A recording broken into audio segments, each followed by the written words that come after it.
My name is Christina Crook, and I am the author of The Joy of Missing Out. I want to welcome you to the JOMOCast, a podcast for founders and creators seeking joy in a digital age. JOMO is the joy of missing out on the right things. Things like toxic hustle, comparison, and digital drain to make space for life-giving commitments that bring us peace, meaning, and joy. The joy of missing out is a social movement. It is a philosophy, a set of values, a mission statement, and a lifelong pursuit. Everything done within the JOMO community, from the podcast to the membership on Patreon, reflects, amplifies, and resonates a few important values: abundance, community, freedom, integrity, playfulness, and joy. Some of you in the JOMO community, particularly on Instagram, have written recently to me to say that you appreciate that the JOMO mission is so clear and consistent and repeated often. So I thought I'd take this opportunity to repeat again what the joy of missing out really means. It's the joy of missing out on the right things.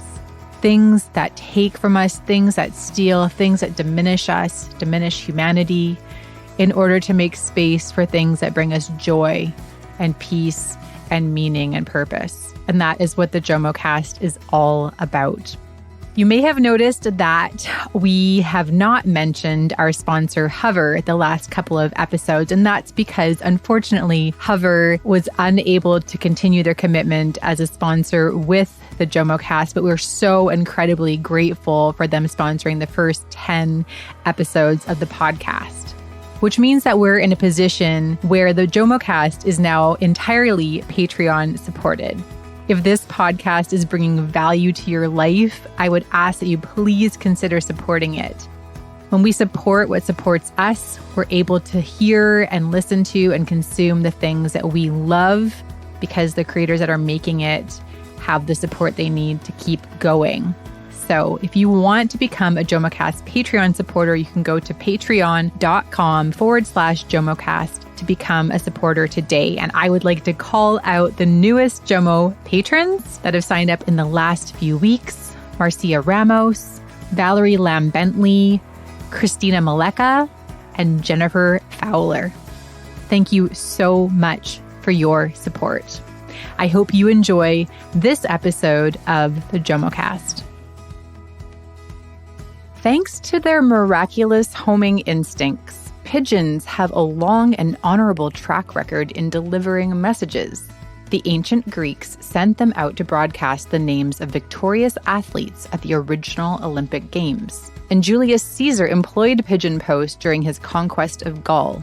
In recent centuries, of course, ever since 1660, when King Charles II established the post office, the poor old pigeon's been somewhat edged out.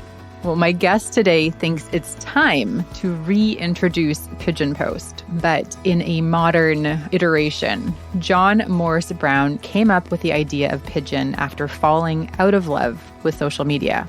For all of the frenetic activity he and his friends were putting in, he felt wasn't fostering any genuine sense of connection.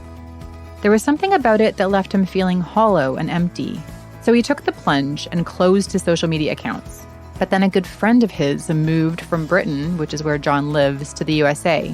Until then, apart from trips to the pub, which were no longer possible, they'd only really communicated on Facebook, which meant John needed a new way of keeping in touch with his friend. That made him think about letters.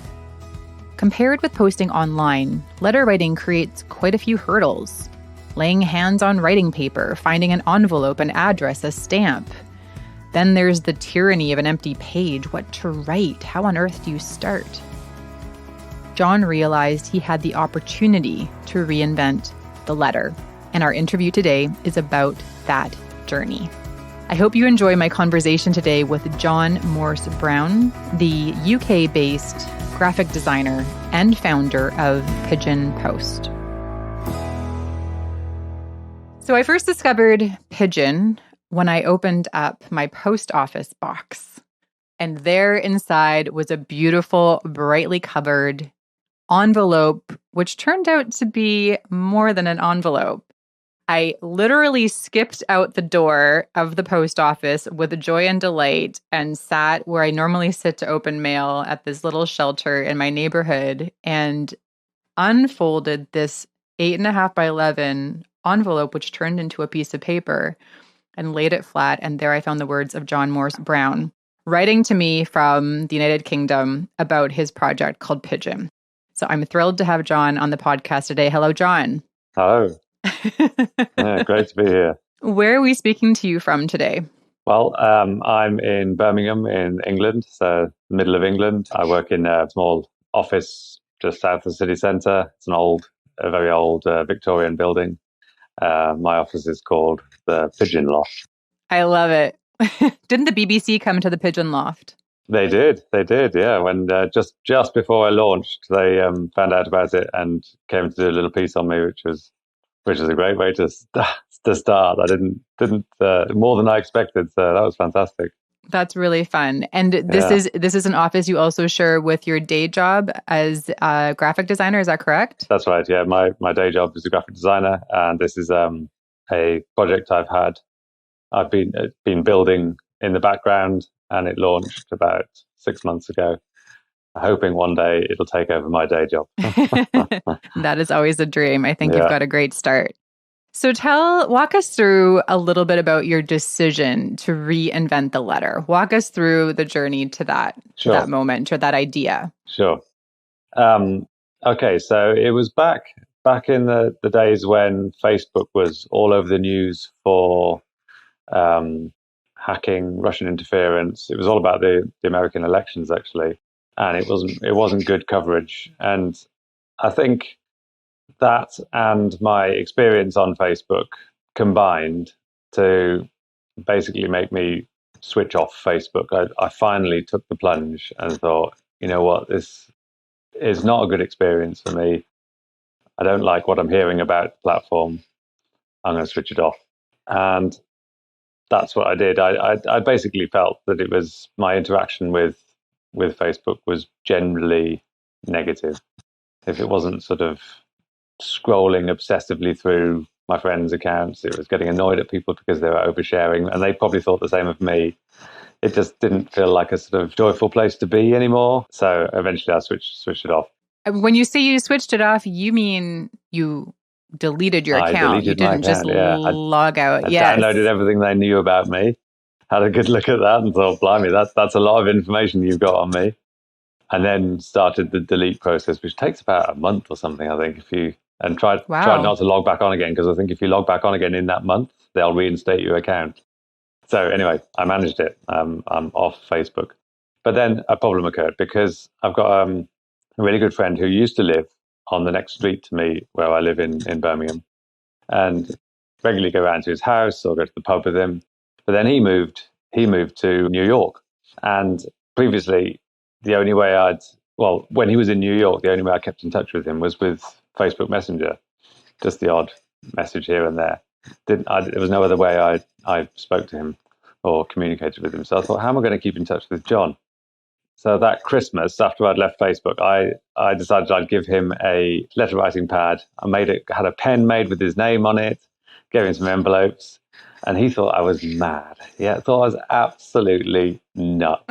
Like nuts because he would never use it? I think because it's so old school, and it's like, what am I going to do with this? This is like, I've got to fill a whole page, I've got to find some stamps. And it sort of made me really think, because I was coming around to the idea of letter writing, trying to think how you could it could be revived a bit. But it sort of knocked me back a bit, because it made me think it's old school, yeah, it's vintage, but it's not sort of very trendy, and not, there's lots of negatives to filling a whole blank sheet of paper in.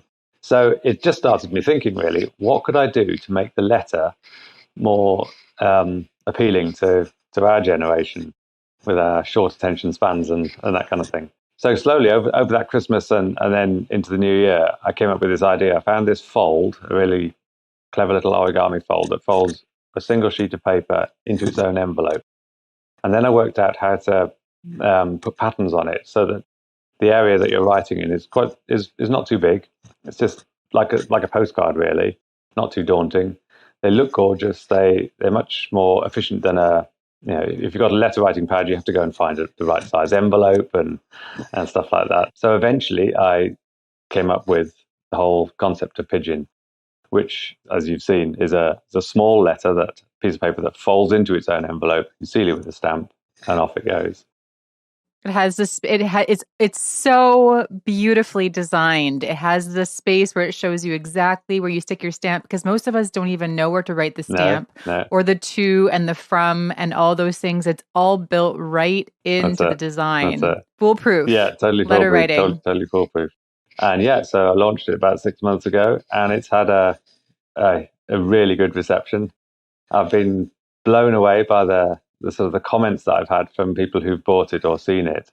I think I knew I was doing something that I loved, but I wasn't sure, as you never are with a new product, how other people are going to receive it. But it feels like, I was thinking about it this morning, it feels like it's a product of joy. If you can summarize the response you get I've had from people, it's one of joy, which is, I never really thought about it like that before. I didn't think that's what it would produce, but it has. And it's lovely because you're sending when someone buys a pack, you're sending them the pack. They get joy in opening the pack. Then they're sending to someone else who gets joy from what they've received. And hopefully it sort of starts a chain of communicating like that. So it's felt really, really lovely to be involved with it, to be a part of it. It's been a joy. That's so incredible. To say that you've created something that's bringing people joy. I mean, I don't know that there is a greater joy. I don't know. No, I don't know if there is. And especially if you do it not thinking that that's going to be the case. Obviously, when you're designing a product, you hope it'll sell and be successful. But and hopefully you will love it yourself, because otherwise, why would you produce it? But to get that result, I was chuffed. It's just, I loved it. I absolutely love it. And it sort of, it continues.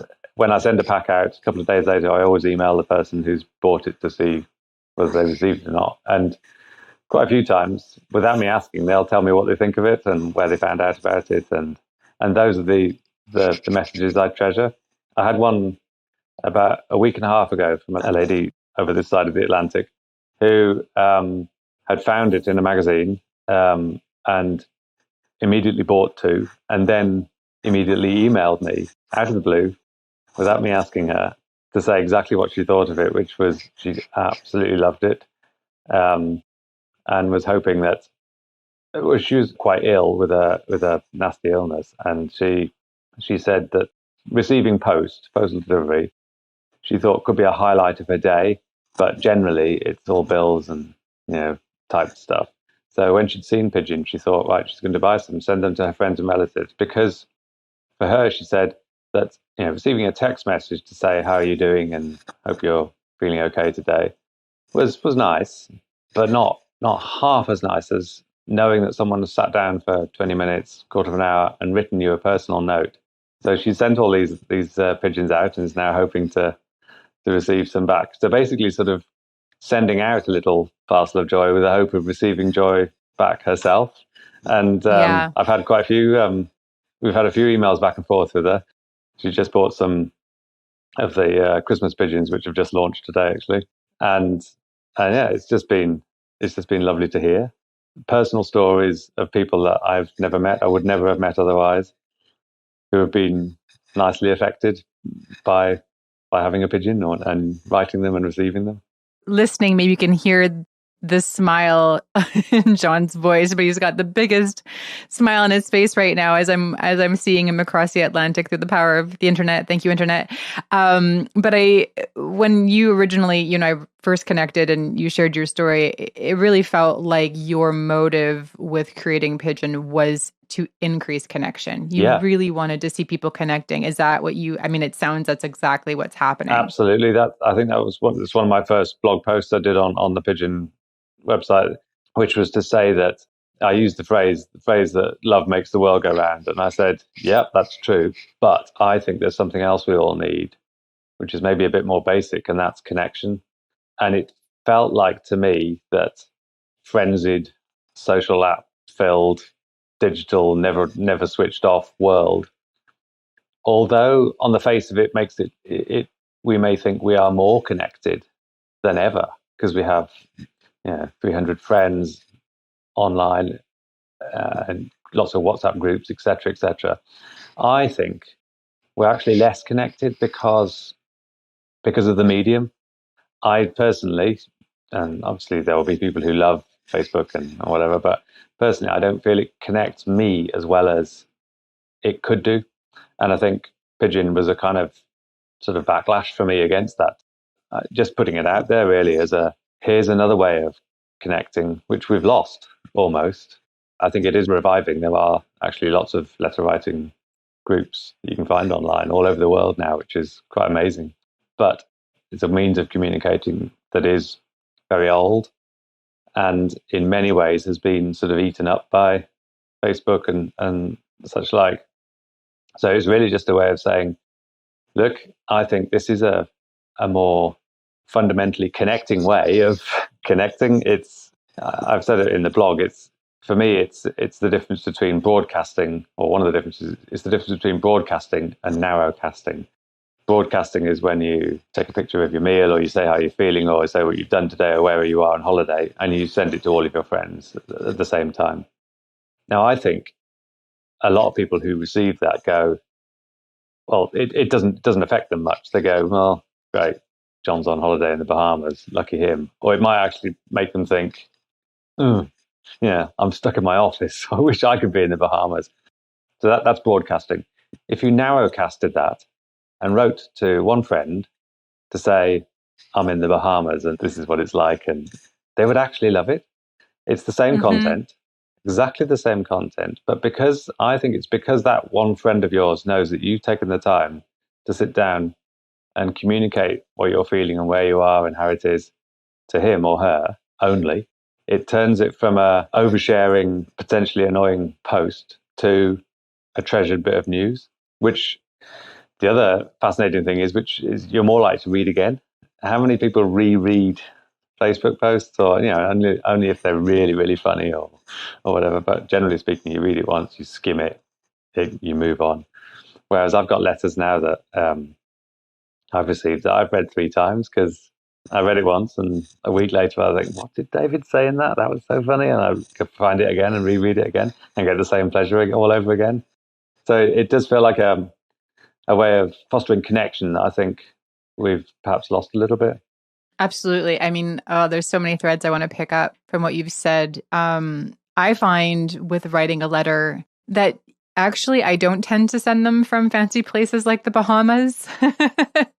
I'm more inclined to go sit at the picnic table in my back patio and just sit there and tell them about just the minutia of the day and the things that I'm seeing around me, just things I would never put in a text message or in a social media post. And maybe I wish that I would, but I don't. And that's what I think the power of letter writing is I usually start with, I tell them where I am, which is what I actually try to do also with this podcast. I try to ground it in space. Where are you? Where are we speaking to you from? But that's what with letter writing, it's always I'm sitting at the picnic table and around me I see, and I describe it. And then I start to tell them a bit about life, but it's more rambly, right? It's totally much rambling. more stream of rambly and stream of consciousness. And it barely matters what you're telling them about at all, actually. No, it's totally bizarre because if you described that means of communication and said, as you're just describing it, most people would go, well, what are you doing that for? But actually, when you do it, it's such a pleasurable experience. Not only receiving it, but writing it. All my letters, similar to you, almost all of them have been written on one particular sofa in our living room. I can picture it now, and I can transport myself there. And it's just as you say, you just write what you've just had for tea, or the kids are squabbling, or whatever, what's going on around you, how you're feeling, where you've just been. And it's just a fun experience of writing it. Mm-hmm. And similarly, I know from receiving the letters back again, as one particular friend I write a lot to, he will do the same thing, what he's been reading at the moment, and just little stream of consciousness things that of their own may not, they're not earth shaking or anything, but they make up a life. And, you've received a little bit of his or her life in that letter. And I think that's one of the other things. It's a time capsule that you've physically got in your hand and can keep. That, as you say, every time we talk about letters, there feels like there's so many little things that you could talk about them and that fill you with joy, that are amazing, and that they're all little, but I think together they form this experience which you just don't get in any other medium. I don't think there is another medium like it. So for those of you listening, you can obviously order pigeons online in a very streamlined and efficient manner. The thing that won't be as efficient, although John may be trying to solve for this problem, is getting stamps. Yeah. But can I tell you that there is a post office not far from wherever you live in the world, and that stamps are actually like one of the truly most joyful things in my life, because at least here in Canada, our postal system, and I don't know if it's true in the UK, John, maybe you can speak to this in a minute, but there's always new stamps being designed and being released. So right now, I have stamps that are popsicles with legs and arms that are walking those. around. On the letter that you sent me. Oh, yes. And my kids see them. They're like, what is that? That's the coolest sticker in the world. I'm like, I know. It's a stamp, which I'm going to use to send to someone in the world. So all you need is your pigeon and your stamps, and stamps are actually super fun. You don't even have to lick them anymore. They're, at least here, they're stickers. But that can be instead of it being a laborious or an extra thing to do on your list, it could be a joy to get some stamps. Just stock up. Absolutely. Just one other point, if you're buying pigeons in the UK, you can buy stamps from the Pigeon website, but you'll only notice that if you're in the UK, because the website's clever and it knows where you're ordering from. And it'll only offer them to you if you. I would really love to start offering stamps from different countries, and I think that's a thing I'll probably get into, where it'll pick up. If you're ordering from Canada, I'll sell you some Canadian stamps, because yes, you're right. It's if you can make it as seamless as possible, so you don't have to leave your house to get all the raw materials. That's great. But as I mentioned in one of my podcasts, one of the other nice things about letters is the gentle amble to the postbox afterwards. You have to stick it in one of those. I don't know what color they are over there. Over here, they're red. Red. Yeah. And that, I think, in this day and age, is its own little technological marvel. The fact that you can put a folded piece of paper with a little sticky stamp on it into a metal box beside the road, leave it there, and the next day, certainly in the UK, your friend will receive the letter and do the same thing back again. And this is the other little thing I wanted to mention on letters, is the whole delayed gratification thing, which is kind of bizarre and turns things on its head. Obviously, in today's sort of always on digital world, everything's instant. And we know we all get a bit frustrated when things don't work instantly. We're always wanting Amazon to deliver faster, even though you're on Prime and it's going to come the next day. And so you find things in the real world that don't happen instantly, and it gets you annoyed. But the funny thing with letters is that when you write it and stick it in a post box, again, it sounds corny, but there's this sort of deep sense of joy. Again, that's the only word I can think of, joy and excitement, that in a day or two, my friend's going to receive this unique little piece of me. Who'd have thought that is an emotion that plays into letter writing?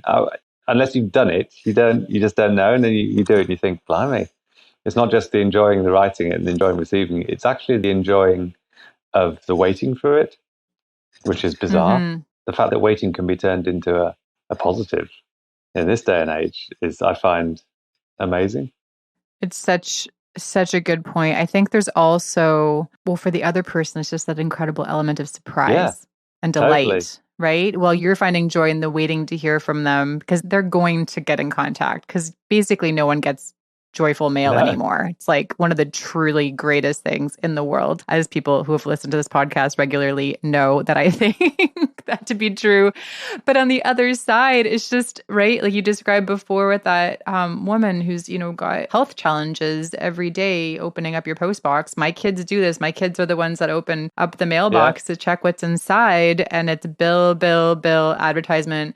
And then when there's something in there, it doesn't even matter if it's for them. It's just that they can tell when there's something different that's personal in there. And it's always been true. I remember writing about that in The Joy of Missing Out, that there's this tangibility for children when something's been mailed to them by someone they love. But it's true for us as adults as well, Absolutely. right? Like, wow, like someone took the time and the energy, the forethought, getting the address, right? Even if it didn't take that much time, like they did that for me. Yeah. Oh, it's amazing. I don't think you can beat it. What's one of your favorite stories from over the last 6 months? You shared a few of them of people, receiving the pigeons and writing to you right away. Do you have a favorite story of someone that you've connected with or that you've sent a letter to that's happened through this whole new enterprise? I think the one that affected me most was probably this lady who has health problems, just because it was so out of the blue and spontaneous. And she, it's all off her own bat. She bought the pigeons and then emailed me to say how wonderful they were. And that I think really affected me, because it really made me think, this is more than just a product. This is something that's really bringing joy to people. What other ones I've had? I've had a fun one from a lady who has just moved into a windmill and asked if we have any windmill pigeons, which was just brilliant. I don't have any windmill pigeons yet, but yet is the word. I did say to her, if you can send me some illustrations that go, I'm sure we can have a look at designing a windmill pigeon. But just the whole interaction. I've been corresponding again with another lady who, it turned out she has chickens, and my youngest daughter was just about to get chickens. We were building a chicken house together in the garden, which we now have chickens. And there's been about 10 or 12 emails back and forth between myself and this lady, all about chickens.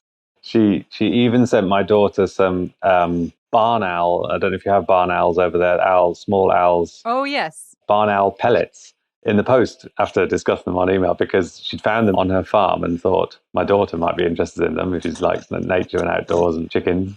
And so the next day, little box of barn owl pellets that arrived, so you can take them apart and see what the owls have been eating, and just absolutely amazing. Where would you get that kind of correspondence for in a business? It's just, so it's the personal connections, I think, that I've just loved, absolutely loved. And even, sadly, I have to be on Instagram, because if you're a business, you have to be on some social media platforms. But that one does seem to be quite a very positive one. But the stories I get from Instagram as well is lovely.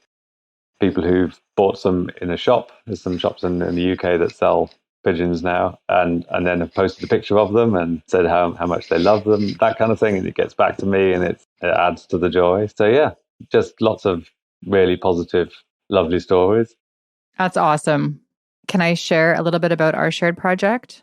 Sure, yeah. So John has worked with me to design some JOMO themed pigeons, which are coming soon. So stay tuned for those. They're beautiful. And I am going to make them available. I think, John, I've shared with you before that I send mail to JOMO members. And so I've got this analog tier where I send things in the mail, because I truly do believe that sending human to human messages by post is one of the great delights of life. So I'm really excited to see some of these pigeons in the world soon. Excellent. That's great. Well, John, people, I will obviously share in the show notes as well, but the website that you are looking for to learn more about John and his work is pigeonposted.com. And like he mentioned, he's got brand new Christmas designs up there, and lots of beautiful prints and stamps, depending on where you're tuning in from today. Well, John, thank you so much for being with me. Pleasure. It's been great talking to you. Really good. Well, thank you for listening. You can learn more about our guests in the show notes and by visiting JOMOCast.com. The JOMOCast is edited and produced by Thomas J. Inge, musician and composer by day, podcast ninja by night. The JOMOCast is listener-supported, Sign up as a patron at patreon.com/JOMOCast, and you'll get access to bonus episodes with myself and digital sociologist Jess Piriam, and a handwritten welcome note in the mail from me, because here at JOMO, we believe in the power of the tangible. You'll even get a shout out on the podcast. Patreon support makes the JOMOcast possible. That link again is patreon.com/JOMOcast. Don't forget to subscribe to JOMOcast with your provider of choice. And if you loved this episode, leave us a 5-star review. Want more JOMO? Patreon members meet online monthly to digital detox our devices and experience JOMO online and off. Sign up to become a JOMO member at patreon.com/experience JOMO for support like this and so much more. I'm your host, Christina Crook. Thanks for listening, and may you always miss out on the right things.